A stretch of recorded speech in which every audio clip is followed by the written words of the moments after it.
A todos los españoles se nos mete en una disyuntiva. Si es usted del PP, tiene que creer que ha sido ETA, y si es usted del PSOE, tiene que creer que ha sido Al-Qaeda. Pues no fueron ni ETA ni Al-Qaeda, hombre. La duda a estas alturas, y desde hace ya mucho tiempo, don Pedro, es si fue un golpe de Estado interno o un golpe de Estado con inspiración exterior. Eran los del CNI los que le hicieron todo esto.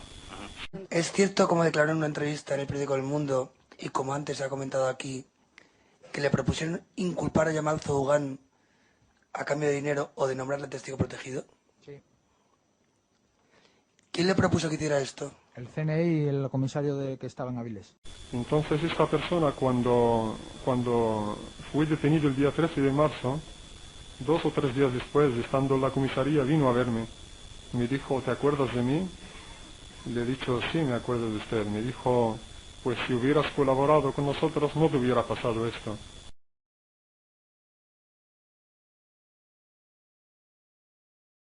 Sí, a Yamal Zougan hay pues como 8 o 9 reconocimientos distintos en 3 trenes distintos, muchos de ellos a la misma hora, y el tribunal al final lo que hace es quedarse con un subconjunto de esos reconocimientos y decir que hay 3 testigos que le vieron en un determinado punto de un tren, ¿no?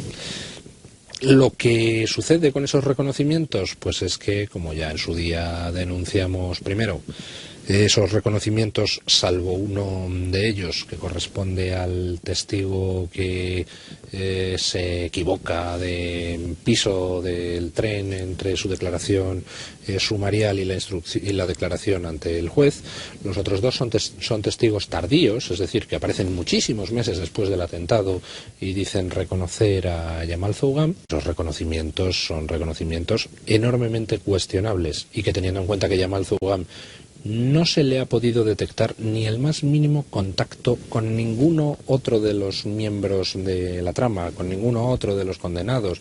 No se ha encontrado su ADN ni sus huellas digitales ni en Leganés, ni en Morata, ni en la Kangoo, ni en la mochila de Vallecas.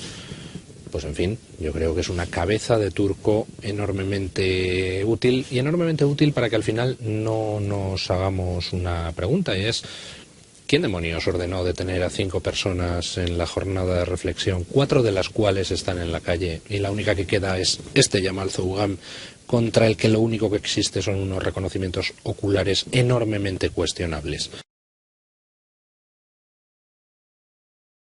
A estos marroquíes se les detiene por vender unas tarjetas, pero se les detiene por una cosa, y al final resulta que aparecen unos testigos que hacen que a uno de esos marroquíes, Yamal Zougan, se le mantenga en prisión por otra cosa distinta, que es por haber supuestamente puesto las bombas. Entonces fui a la comisaría de Canillas y ahí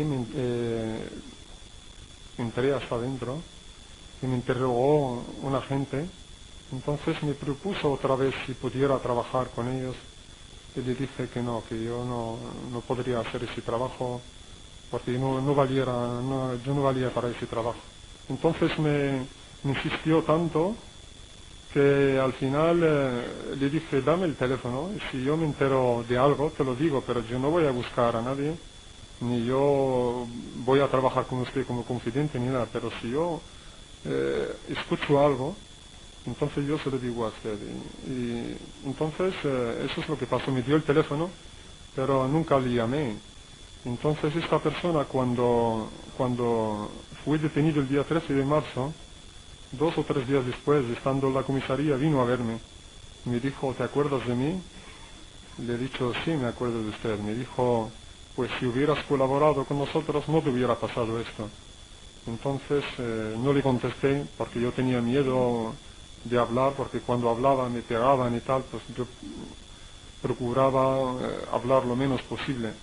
Entonces entendí que era una venganza, porque yo no tenía nada que ver con ni este atentado ni ningún otro atentado. Aquella vez que le propusieron en Canillas colaborar con aquellos policías, era la segunda vez que se lo proponían, ¿no?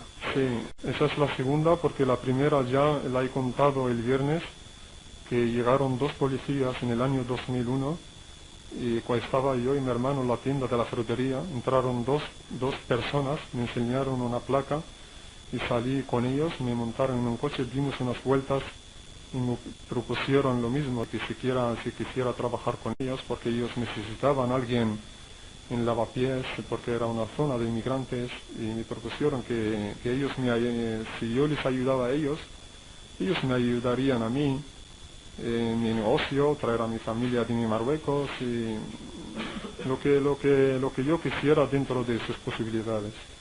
¿Usted qué les contestó? Les contesté, pues yo no sé de lo que ellos me estaban hablando. De que yo era una persona que estaba trabajando, entonces en la tienda de alimentación tenía que ir a las 5 de la mañana a la frutería, y como vería a ir a las mezquitas a ver quién habla y quién no habla y quién es y quién no es. Yo no tenía ni tiempo para nada como para hacer esa función. Usted, en el momento de ser detenido, según declaración obrante al folio 2056, dijo ante su señoría que la policía le había pegado con palos en el estómago, que le habían hecho tener los brazos en cruz y las rodillas en el suelo, que le han hecho correr empujándolo de un lado para el otro, que le han obligado a hacer flexiones y abdominales, que le han tirado mucho del pelo, que le han amenazado incluso con violar a su madre y a su hermana que estaban allí detenidas, que le han dicho que tenía carta blanca para hacer lo que quisieran con su familia. ¿Esto es cierto? ¿Se sigue ratificando en su declaración? Sí, eso es cierto. Eso es cierto.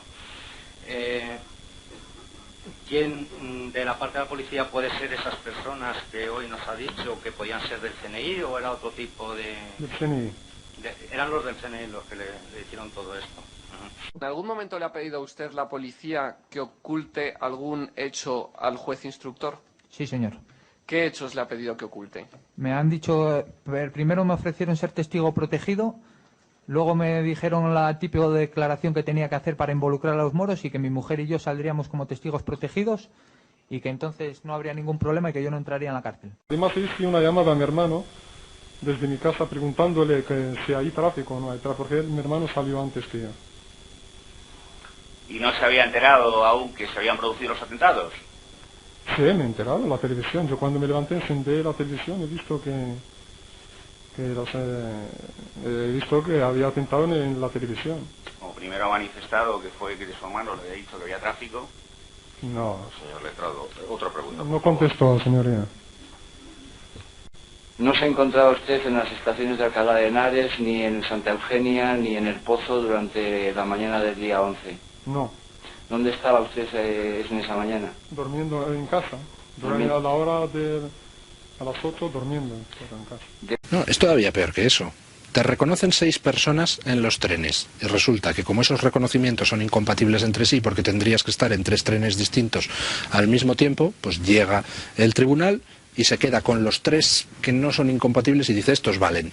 Y dice, oiga, un momento, si todos le han reconocido con el mismo carácter indubitado, resulta que desestima usted 3, porque deduce que se están equivocando los testigos, pero en las mismas circunstancias se queda con los otros 3, pues porque sí, además con testigos que aparecen 1 año y medio después de los hechos, además con testigos que cambian su versión de una declaración a otra, además con testigos que afirman haberle visto con ropas diferentes a Yamal Zougham. Y es la única prueba que existe sobre este acusado. Yo no quiero pensar qué pasaría si de repente 3 personas se pusieran de acuerdo y dijeran que nos han visto poniendo una bomba. Y en este caso se contradicen, pero ¿qué pasaría si 3 personas se ponen de acuerdo y aun siendo mentira dicen, oye, hemos visto a este señor en los trenes, va vestido así, así, así, y resulta que eres tú el autor material? Y 42.000 años de cárcel.